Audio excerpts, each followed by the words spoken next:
we're going to go ahead and, our panel name is Moms for Children with Disabilities. And we have 3 wonderful perspectives on this topic that I am excited to share.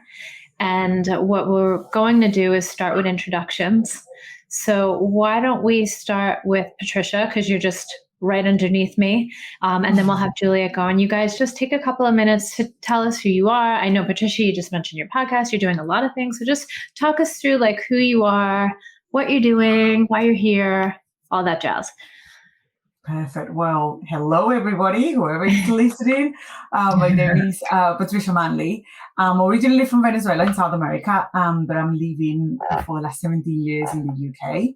I have a tech career for more than 20 years, working in big corporations and all that kind of thing. But about 8 years ago, I decided to start my own online business as well in all the health and wellness. And really that opened my eyes to moving more towards a healthy living. And now I'm super fan, kind of like evangelist of a healthy living for everybody. But towards all that, also I am a mom of 2 beautiful children, Ethan and Grace. And then when was that? 4 years ago, we realized that things weren't normal, and probably we will talk about that later on with my son. And then we went through a lot of challenges and hurdles and things like that. And then we discovered that my son have ASD, which is autism. And that obviously put us into another level of learning. And it has been a challenging but beautiful learning curve. And I think the latest thing about that is we also this year went into changing a lot of things in his diet and things like that. And that has been another big step forward into giving him the best opportunity that he can have in life. So yeah, it's quite busy. Also, as you mentioned before, I also have my own podcast called I Am Antoana, and in there I just try to share my lesson learned, my wisdom and the wisdom of other women, but mainly for women that are living abroad out of their country, which I obviously feel quite identified. That's incredible. Thank you so much for sharing. And we're going to come back and we're going to talk about the mom part of that equation. But let's have Julia just introduce yourself and your practice and all the wonderful things that you're doing and how you came to be in this space, Julia, because it's interesting. Sure. My name is Dr. Julia Marciano. I'm a mindset coach for parents. I'm also a certified parent coach, a retired pediatrician, and a mom of 4 young adults, several with extra needs. And I support parents around the world who are facing family challenges such as divorce or parenting a child with a physical, mental, emotional, behavioral, or learning difference. And I help them shift their mindset and gather the information and develop the skills they need to reclaim the joy of parenting and make empowered decisions so that they could lead their family to thrive. After working with me, parents have a calmer, more conscious, more connected, and more confident parenting experience. And the way that I came to this was because when I was a child growing up, I really loved children, I loved science, and I loved helping people. And so for me, a very natural career was to become a pediatrician. And I wanted 2 things in life. I had 2 dreams: to become a pediatrician and to be a mom. And after a lot of hard work, I achieved both those things. So I was in a busy group practice, and I had 4 young children, and I was living the dream. And then my children started to show signs that some of them had significant special and extra needs. And I tried to get the help, not only that they needed, but that I needed as a parent of children with special needs and their siblings. And I could not find the help that I needed. I got a lot of advice that I thought was not appropriate for my family or went against my values. And because of that, I made the very difficult but right for my family decision to leave my career in medicine and to really go on a personal journey to find the answers for my family. And I did it. And it took me a long time. It took me years. I went to conferences around the country. I read many, many books and articles. This was before the time where you could open a computer and Google the answers to things. So it was really challenging, but I found all these things that I used in my parenting, and by changing the way that I was parenting and supporting my kids, they were thriving. And as they got older and their needs from me became less, they still have their challenges. I decided I wanted to share this with other parents and really help them in a way. I didn't want to go back to pediatrics where I just kind of gave information. I really wanted to work with them to bring about this transformative change that they could have. And so that's how I became a certified parent coach and a mindset coach for parents. So now that I really help parents make changes in their family, that really puts their family on a different path for generations to come. And it's very satisfying. And, it lets me, again, go back to helping children, helping families in a different way, serving, and just making a difference in the world. So I'm thrilled to be a part of this summit today. Thank you. That's incredible. I always find that when you're able to achieve that intersection of what you're passionate about, what you have studied, what you know, right, and then share. It seems like it seems like you've cultivated this amazing practice that you had a calling for, right? Yes. So it feels like the work that you're doing, the ripple effect is big. It's exciting. Okay, so I know Seema is trying to come in. She's going to go to tech support. And what we'll do is we'll start with Patricia. So why don't we start, Patricia, by you talking about one of the things you had mentioned was how it was really helpful in the beginning to get a diagnosis for your son. So can you talk a little bit more about that and what that was?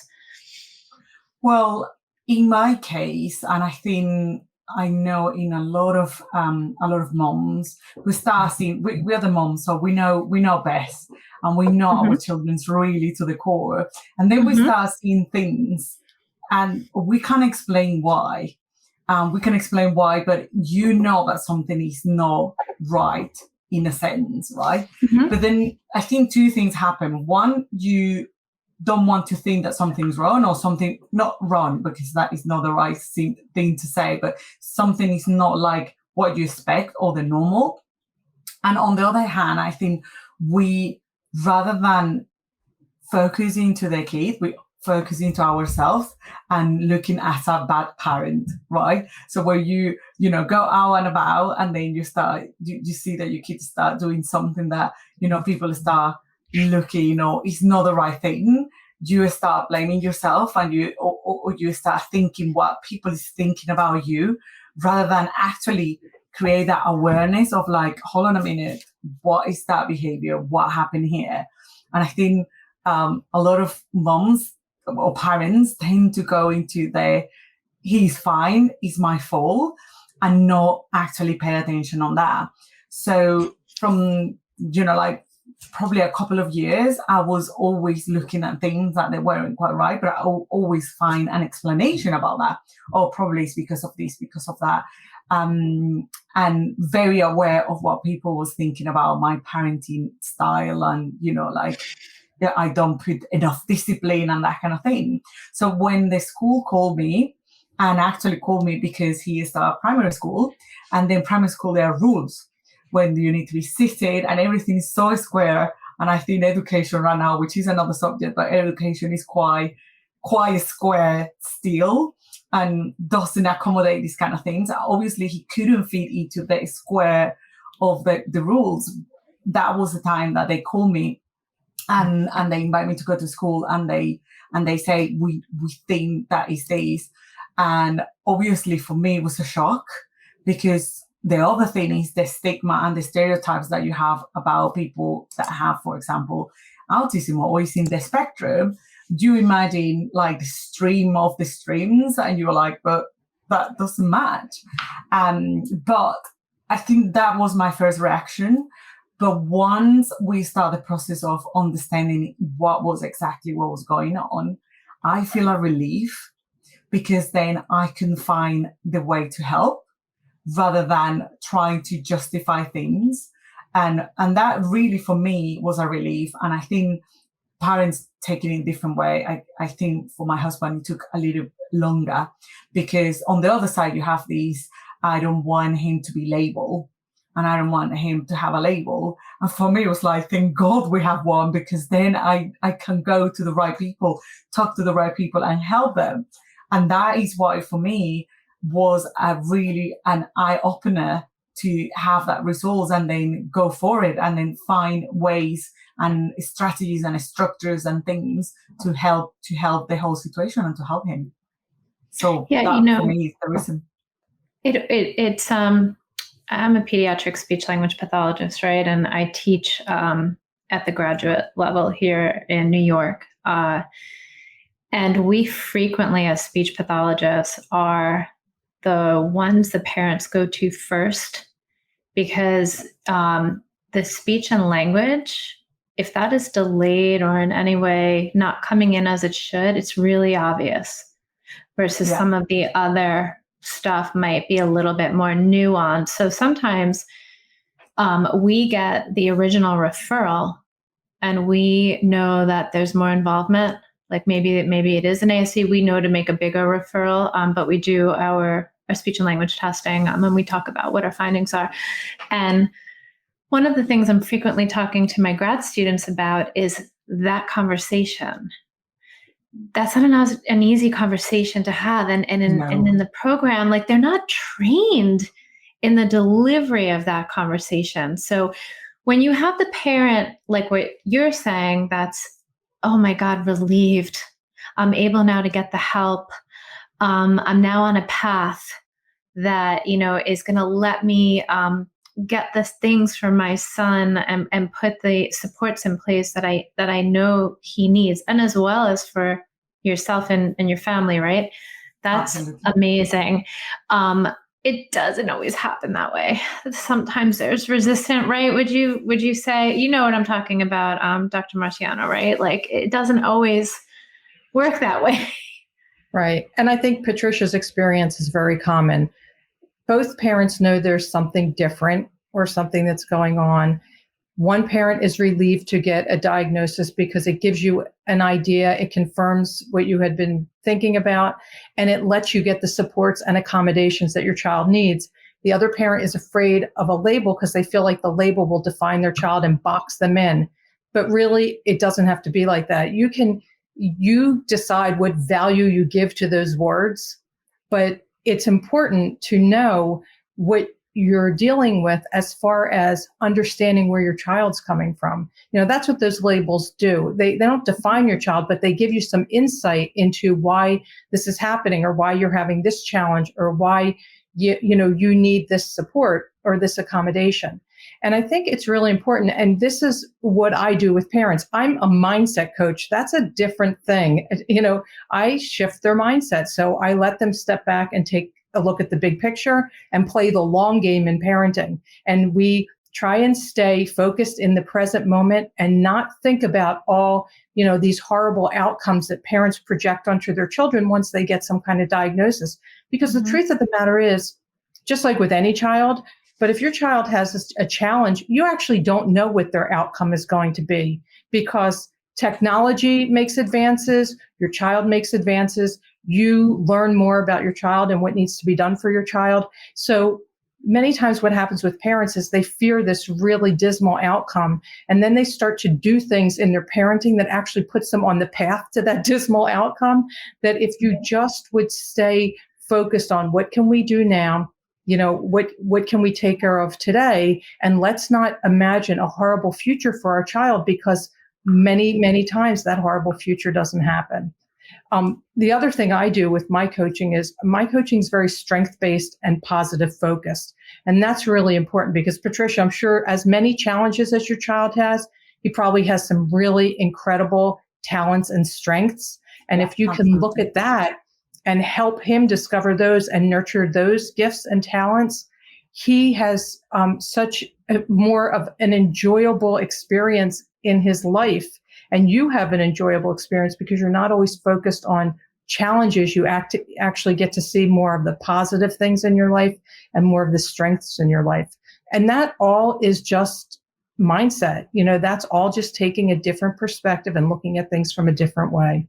And that's so powerful when you're raising any child, but especially a child that has challenges. How do you, it almost feels counterintuitive in a way to change. You're sort of talking about the worry, right? Which we do naturally as parents and especially as moms, right? We're thinking about the future, where they're going to go to school, who they're going to be friends with. Are they going to, have this job, get married, do this? I don't know, all of the things. And there's worry. How do you help a mom step out of that? Well, for me, what has been very powerful in my own personal life has been the practice of mindfulness and meditation. Mm-hmm. So I discovered mindfulness when I was going through a very, very challenging time with my family. And that's where I was. I was caught up in worry. And I realized all these things that I'm worried about, I'm never going to even know if they happen until that time comes. So I don't want to spend my whole life worrying about something. And the time comes, if it did happen, I'd already be exhausted from all the worry. And if it didn't happen, I just wasted all that time and energy. So I discovered mindfulness and meditation. And for me, that helps. It helps me stay in the present moment. And by meditating, I can train my brain to notice when my attention's leaving the present moment, and I gently guide it back without judgment. And that to me has been very helpful. When I say stay in the present moment, it doesn't mean don't plan for the future or think about the future. Obviously, especially kids with challenges, you need to do special planning for the future. But it means not worrying about the future, not playing over these made up, really dire scenarios in your head over and over again, which really just takes away all the joy of the life that you are living and the life that you've been given. So that is one of the things that I encourage parents to do, really look into mindfulness, meditation if they can do it, but even just mindfulness, paying attention to the present moment on purpose without judgment. That's pretty powerful if you think about it, Yeah. And we talk about things like gratitude. Of course, again, you don't ignore the challenges you're facing, but you try to look at things a little bit differently. And I think that that's very important, again, with any parent. I don't just work with parents of children with special needs. Like I said, I work with parents going through any challenge, but this works for any parent. You really want to enjoy your children in the moment because that's all that we have is the present moment. And I think it's really important. Patricia, as you navigate role of advocate for your son, what tools are you using? For my son now? What are you doing? Are you using mindfulness? Like, what's helping you right now? Right. I know you mentioned like health and wellness, right? Like what's working for you? Yeah, totally. I couldn't agree more with Julia. Like in general, I absolutely do meditation every single day. I needed to do it. I do that first thing in the morning. What does that look like? Wait, can you tell us what that looks like for you? I feel like everyone's meditation practice is a little different. Yeah, it's a little different. Are you in bed? Like what's happening when you're doing your meditation? Well, usually I wake up at 5:30 in the morning because by 7 they need to be awake, and then I call it the crazy hour started. Yeah, totally. So I decided to wake up a little bit early, even though sometimes it's so painful. But it's my time, and it's a time that the house is all in silence. Yep. So I usually the first thing that I do is just go into the living room. If I stay in bed, I will just be sleeping. So go into the living room, a really nice quiet area, and then usually I have a couple of apps that I use, and then I select something that I feel is right for me at that time. I started with 10 minutes, but now I'm able to go up to like 1 hour.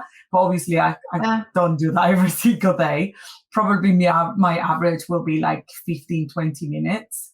But then also I have I have like my morning routine. When I do that, I do a little bit of affirmations, I do a little bit of visualization, and all those kind of things happen before they are awake. And what Julia say about gratitude, I do it at nighttime, because I think it's kind of like, look, in my case, that is how it works. Because I have a little book next to my bedside table, just took it, and I have like 5-6 things I'm grateful on that day. And it's like looking at that day and going to bed thinking, wow, that it was, these are the good things. And usually it's things like picking them up from, picking them up in school, having a conversation with my son about X, Y, and Z, and those kind of things. So definitely those are practices that I really like. And with them, both of them, since they were littles, I always talk about, like, who do you think you are? Like, what you are? You're strong, you are confident, you are brave, you're smart. And we have been reinforcing that in them all the time. And sometimes, like, do you really believe what you're saying? And they're like, yes, mommy. And sometimes you can see that they go in a shorter list. So obviously I gave them like 20 things, like this, that. And actually when they say, okay, you tell me, what do you think? And they say the ones that they feel they are. And I hope that is really good. That is something that is going to help them to feel better about themselves. So have you ever done it with your kids? Yeah, this is what I'm saying. That is for the meditation. Have you ever done meditation with them? The meditation, I don't call it meditation, but also with the one app that I have, they have something for kids. So I put that in bed. And especially for my son, like he was having like trouble sleeping, like their sleeping patterns were really hectic. So creating an environment that is kind of nice and relaxed. So at the moment I'm putting just this, he likes the water zone. So the bubbly rocks and like those kind of things. So I put him when he's going to bed, and it's kind of like a sense of relaxation for him. And it has been really good for him as well, that part. Yeah. That's great. Something that we had talked about, Patricia, previously was this idea of normal, right? Yes. And is there really a normal? Do you want to elaborate a little bit on that, and then we could get Dr. Marciano's take on it? Yeah. Well, for me, one of the things when we knew about the diagnosis, it was a completely change of my mindset about what is normal and what is not normal. Because we have a preconceptions of how things are. And then when you have a kid, in my opinion, when you have a kid with special needs, you realize that not everything is as you think that it was. That everybody have different like quirkiness and way to do things. In my son's case, if you say you need to go from A to C, and personally you say you are straight, right?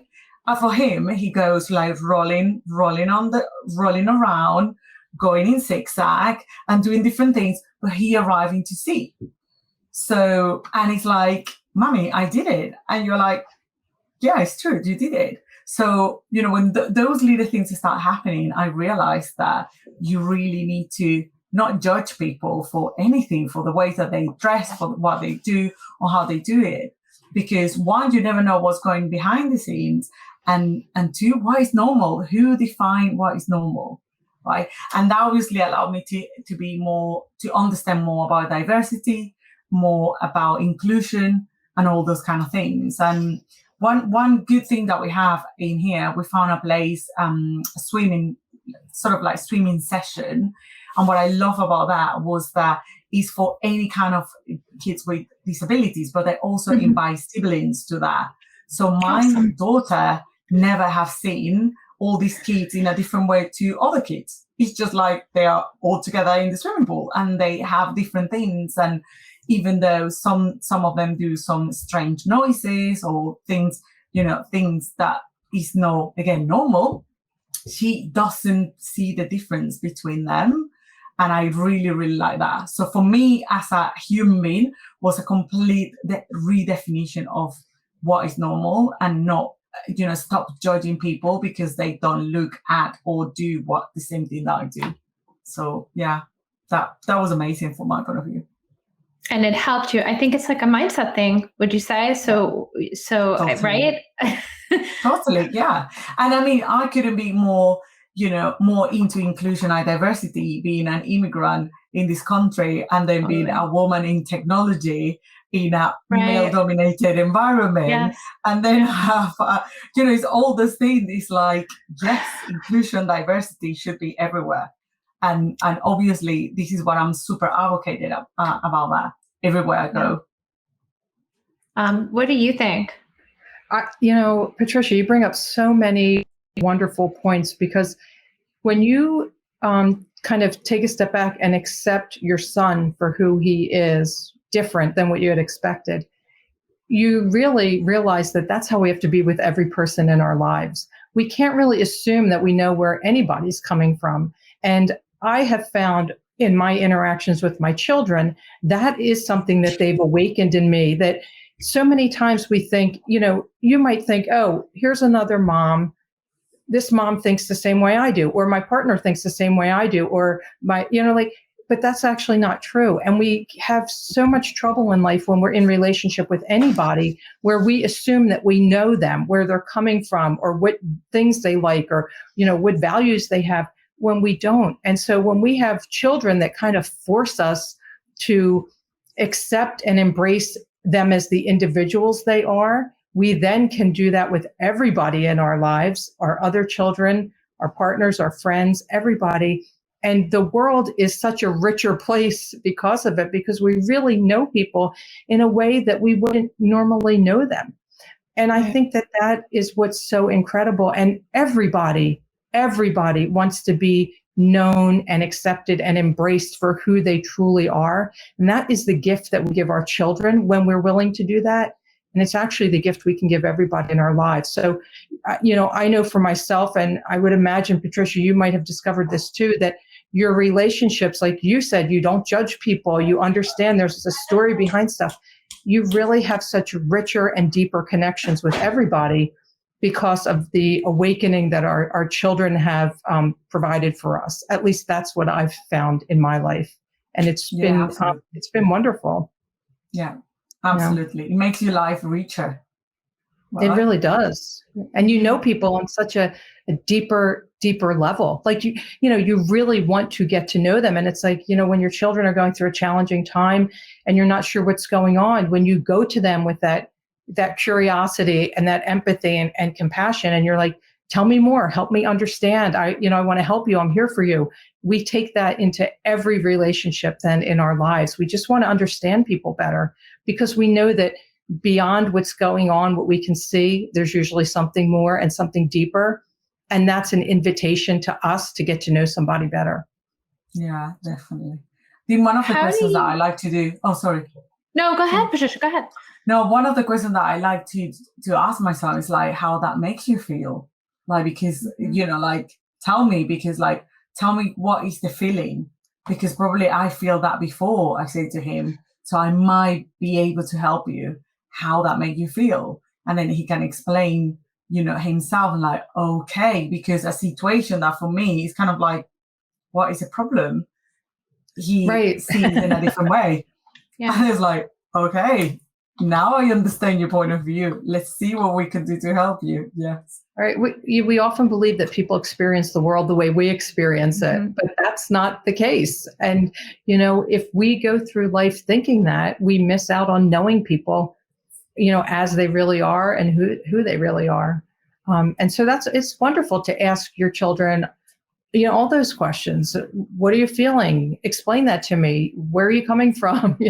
Help me understand, because you're recognizing they're individuals separate from you and they're having a separate reality and you want to be connected to them. It's all about connection. You want to build connection with them. And the way to do that is to get to know them as individuals.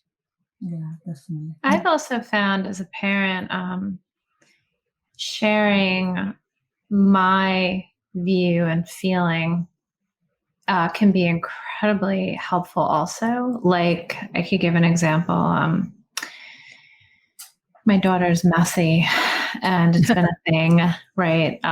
There's obviously the pandemic's been hard. She has a little bit of anxiety. I am a very neat person. That's how I feel calm.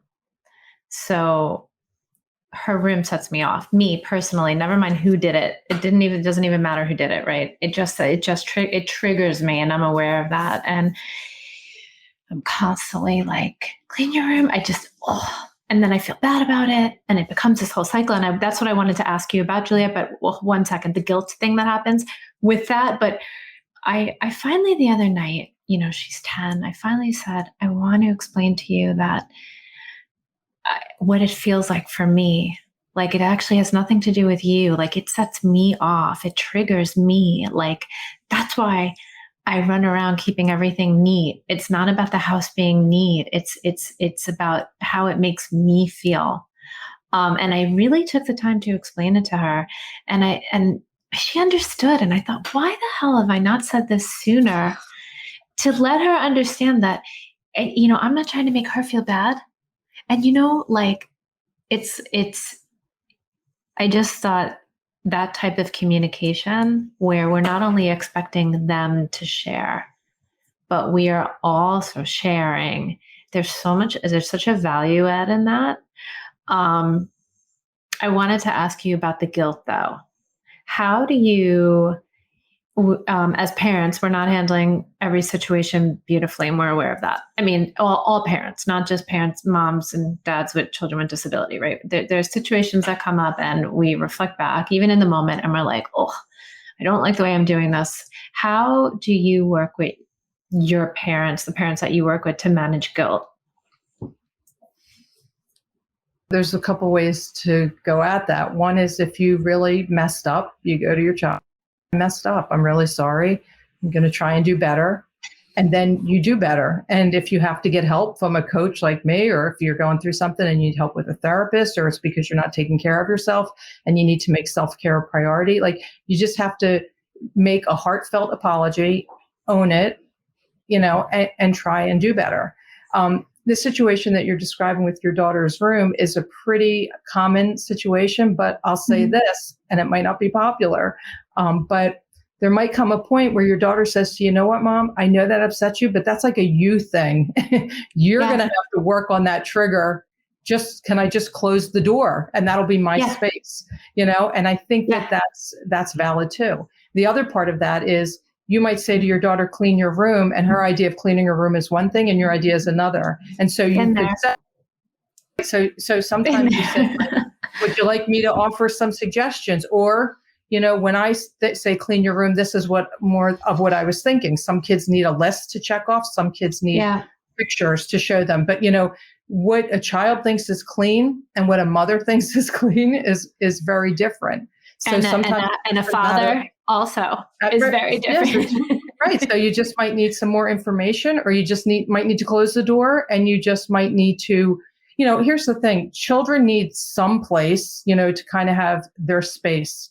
And so maybe in your house, every other place is neat, but in their room, they get to be as creative as they want to be. And that might be artworks all over the place.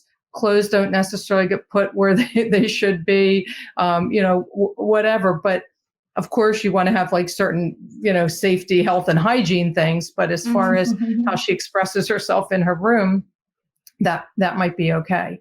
But the thing that you're describing about guilt, and, let's just separate the guilt out. But let's just say, again, with our children, we're in relationship. And when you're in relationship, when you mess up, you try and make it right, and you apologize, and you try and do better. And that's important to your kids because they want to know that you're trying to do better. It's a great way for them to learn how to apologize to people, because we all know people in life who don't apologize. And it's really hard to be in a relationship with them, whether it's a friend, a partner, a business associate. Like, no one wants to feel like that they're just walked all over, stepped all over, and no one ever tries to make it right or do better. So you're teaching your daughter really valuable lessons every time that you do that.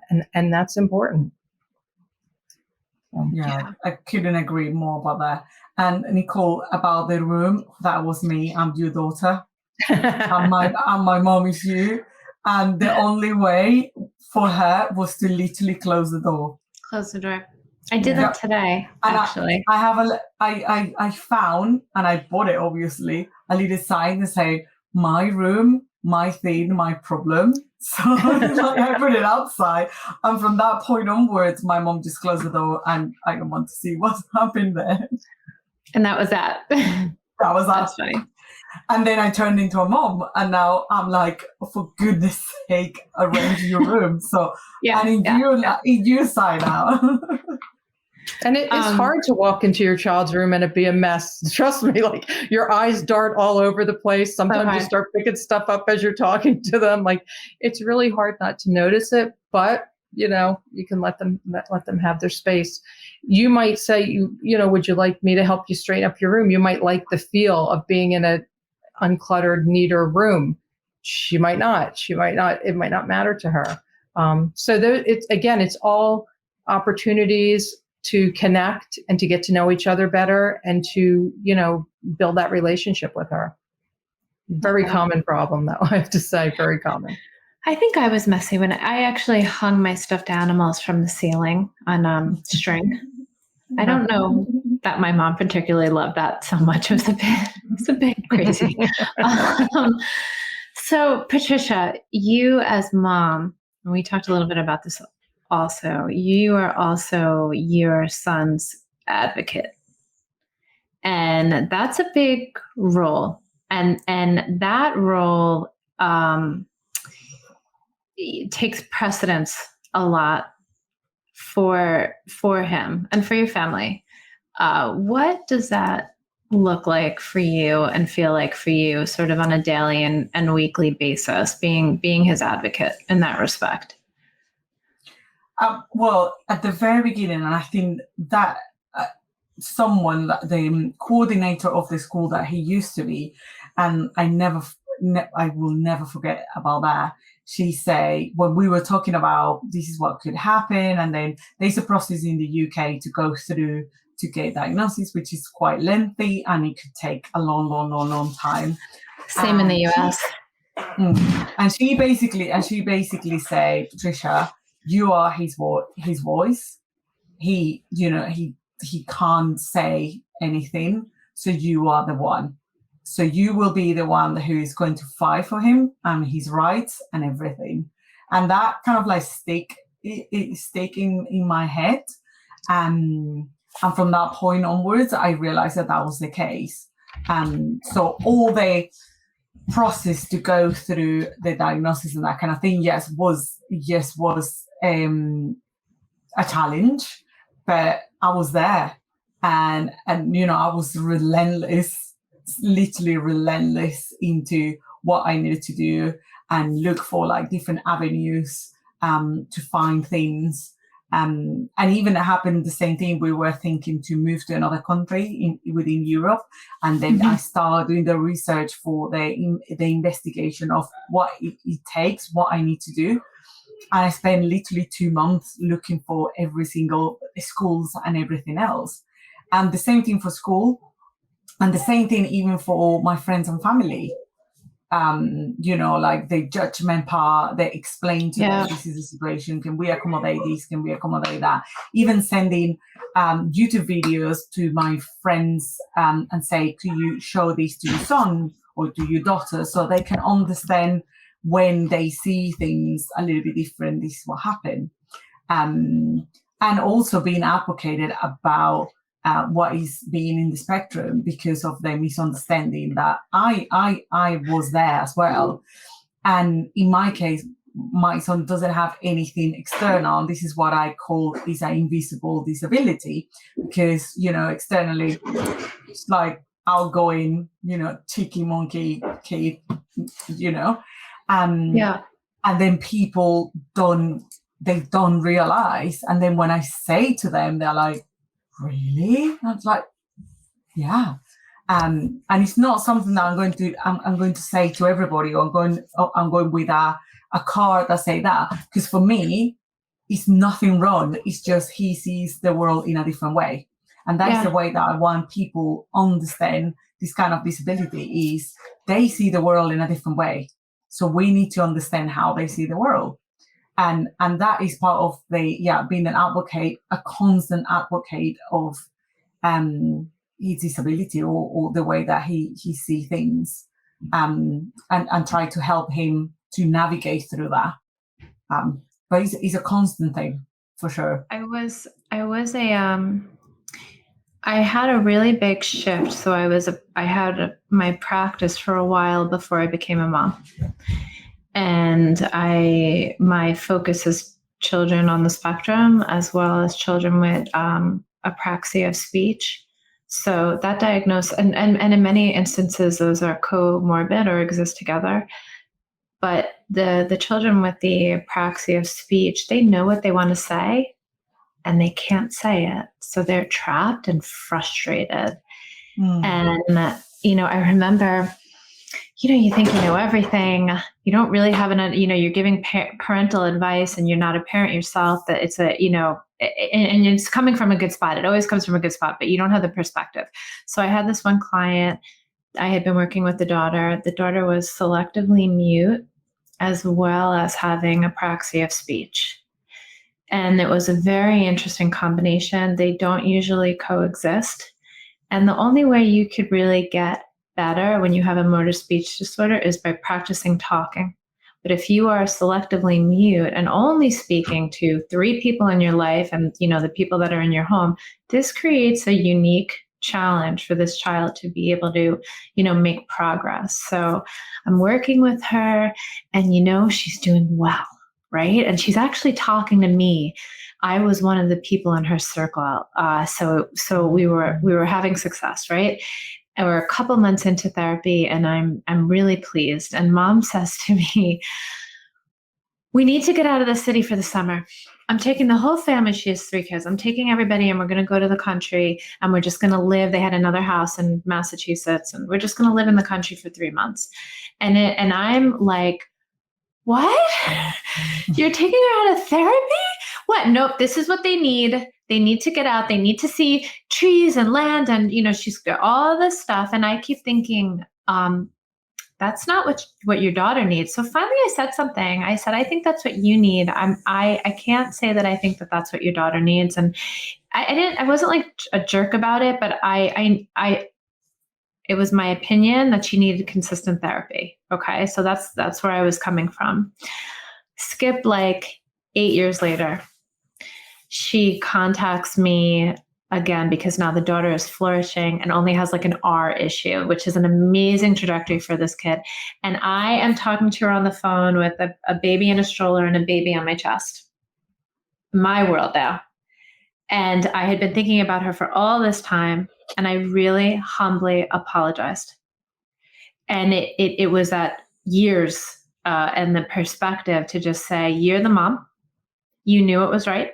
And how strong are you that you went and did it in the face of, it wasn't just me who was saying this to her, it was a lot of people who were saying this to her. And you picked up and did the mama bear thing, what you knew is right and best for your family. And and everybody flourished as a result of it. So I remember thinking, I need to apologize to this mom, and just show her that I finally get it. But that's not an easy thing.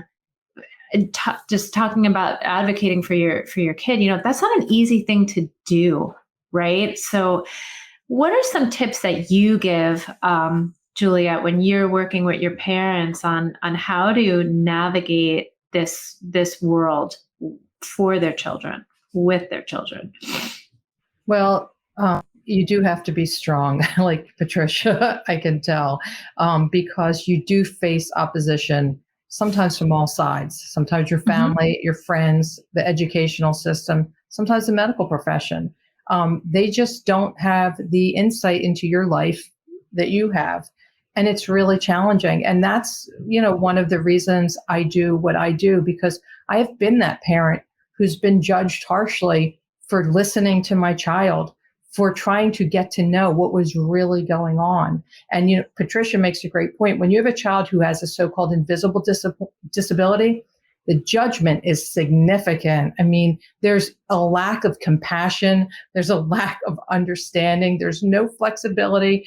That people just get locked into the idea of what's happening here is wrong. What you're doing is wrong.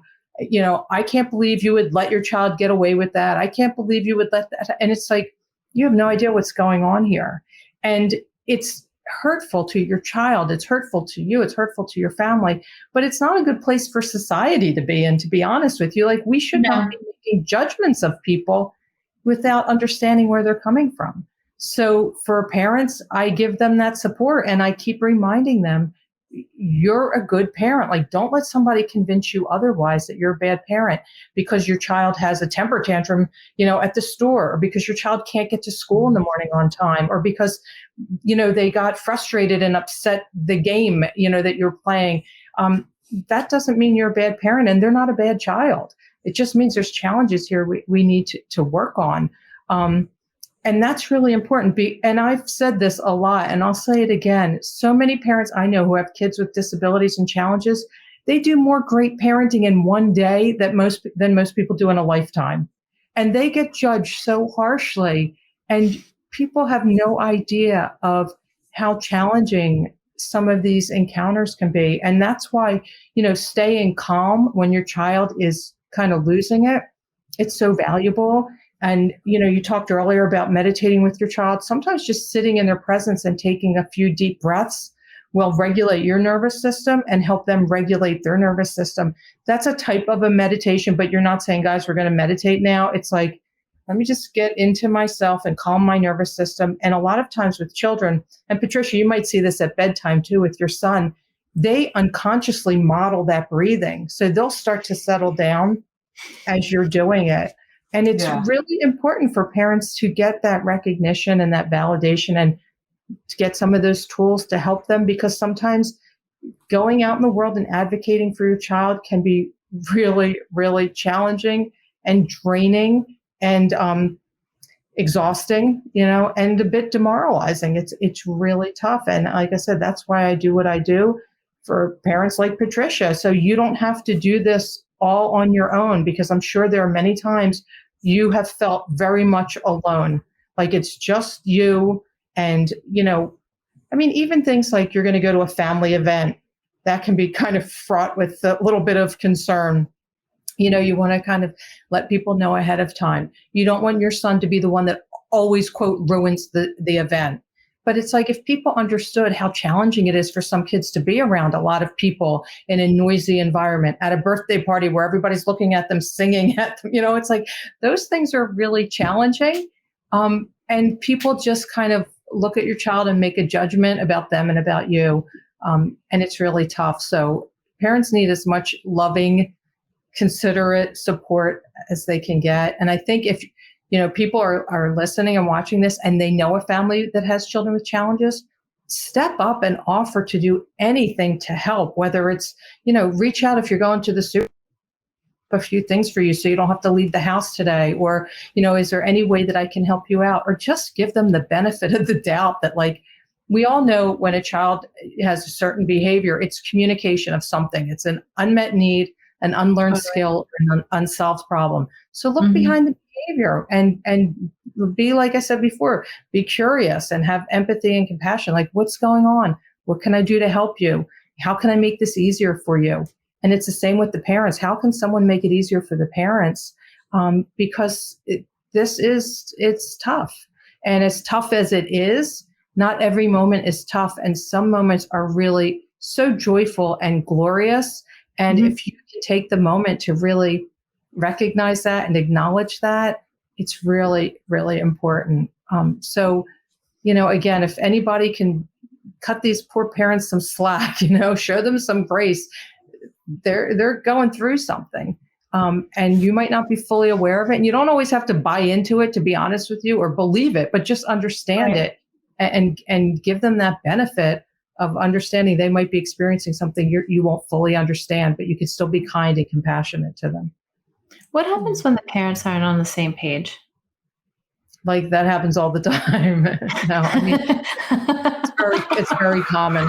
I mean, one of the reasons I do a lot of work with families that are divorced too, is because if you have a family who has challenges or special needs, there's, there could be more likely a chance to have a divorce.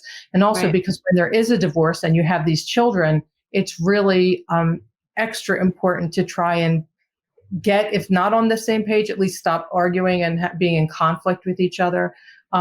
It's hard. Most parents take a while to kind of catch up and get on the same page if they ever do. But the truth of the matter is, like, if one parent can make changes or be calmer or try and just, be the buffer and accept their children as they are for who they are and not get dragged into every conflict with the other parent that they're invited to participate in, that actually can do a lot for the child, for the parent, and for the family. So both parents on board is great, but with only even one parent just on board, but trying to keep things calmer and maintain connection with their children, that can go really, really far. So yeah, it's you can't always get both parents on board because everybody brings their own stuff to it. If each parent could do their own work and explore where they're coming from and what they're bringing to it, and Nicole, like you mentioned, what their triggers are, that would be great. But you don't always get that in a timely fashion. Right. Sometimes you do, but you don't always get it. Patricia, what would you say to a mom just getting a diagnosis that feels all the feels, worried and overwhelmed? And yeah, I think one of the things that no, go ahead. One of the things I do mention that is quite important is thinking about the future, and it's so scary. Because it's exactly like, he's going to get married, he's going to university, he's going to do this, he's going to do that. And definitely I was in that place at the very beginning. And that was a big worry for me, big worry. But as Juliet say, that then stop you to think about what's going on right now and how you can help them. So then I think one of the things is to stop thinking about what's going to happen in 15, 20 years. And it's like, what can I do today to improve this, to be better? There's a lot of help out there, I think, but at the same time, it's really hard to find it. So it's a lot of research that you need to do. A lot of searching Facebook groups, people like Juliet, find help. I think that is very important. Find help and support, and then start navigating all those things, and get the support for anything that you can get on, like groups for sports and things like that they are more accommodating about, these special needs. But definitely it's just go one step at a time. I think that is the big thing. It's like, don't worry in 15 years, worry about what is going to happen now. And understand you saw your daughter right now, because that is what is going to build that person that is going to be successful in the future. So if you don't understand, what are the frustrations, how can you help him to, as Juliet mentioned, find the thing that they are good at and the thing that they can excel at.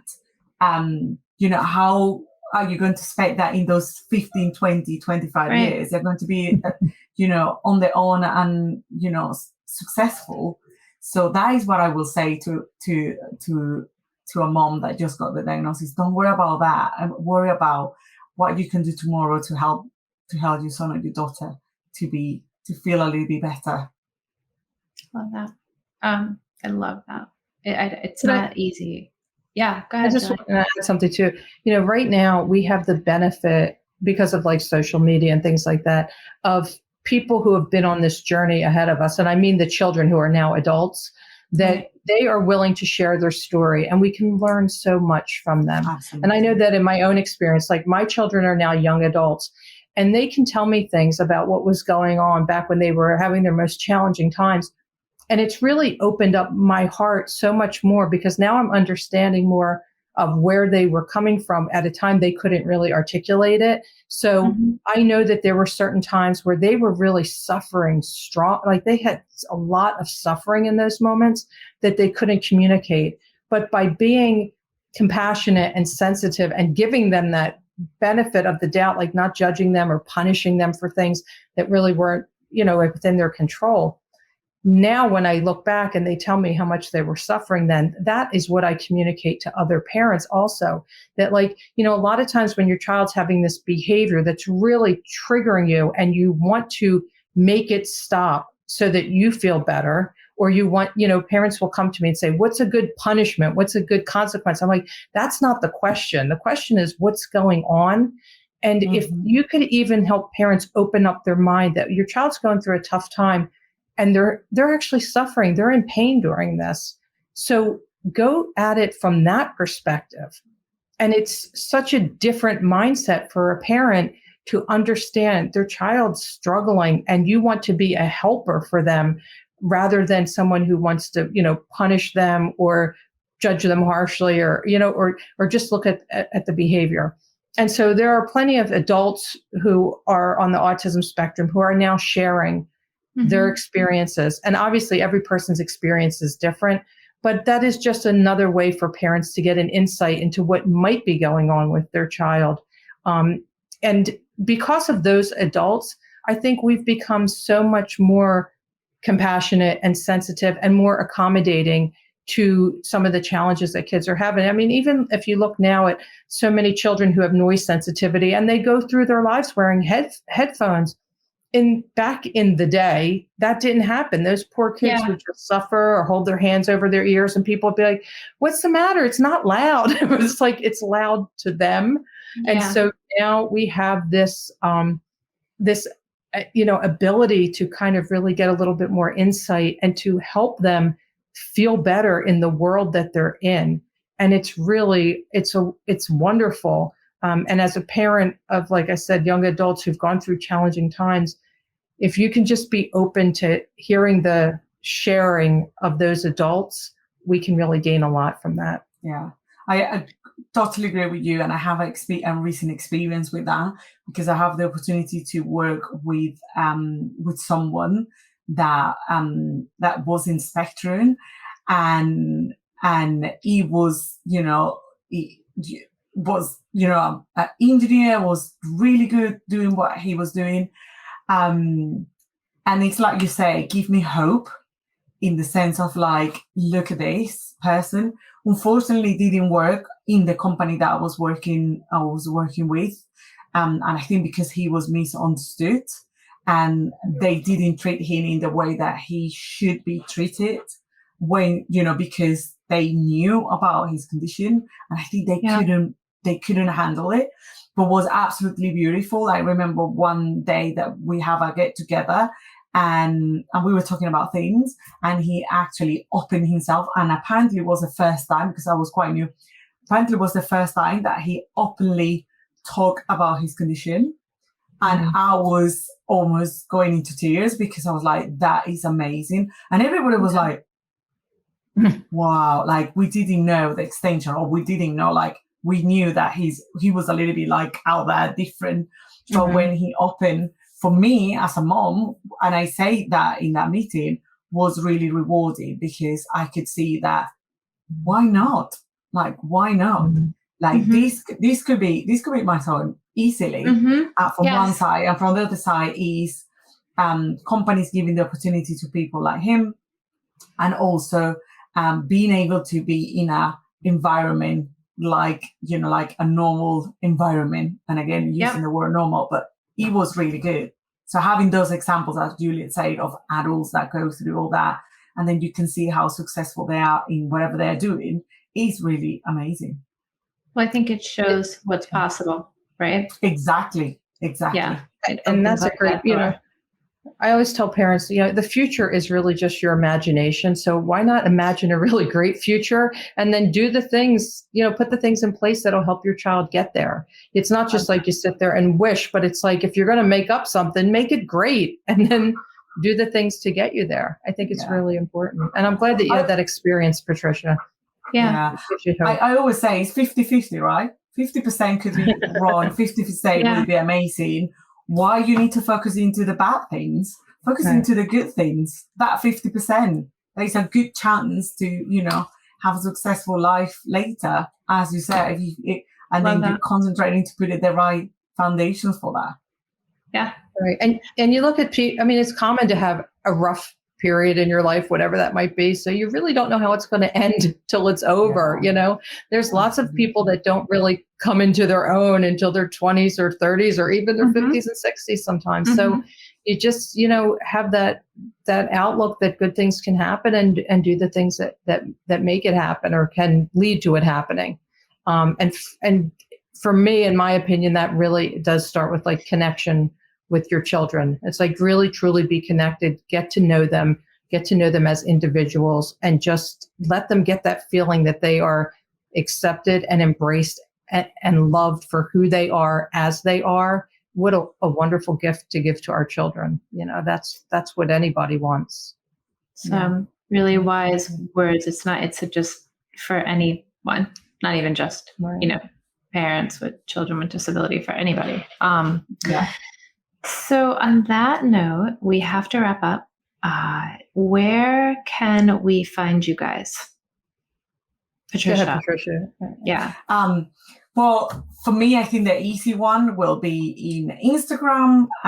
You can find me at Mantuana UK, or in my podcast, which is I Am Mantuana. It's a very interesting story about that name. That would be the easy way, or in LinkedIn through Patricia Manley, which is like my name. That's your business. That's the professional business side. Yeah, exactly. That would be the easy one. Yeah, totally. And what about you? So I have a website, juliamarciano.com.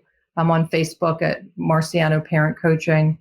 LinkedIn is Julia Marciano. I'm on Twitter at Marciano P Coach, Instagram, Marciano Parent Coaching. And I'm also on Clubhouse for people who are on Clubhouse. My Clubhouse name is Julia Marciano, and I'm in several rooms a week talking about parenting, conscious parenting, and divorce.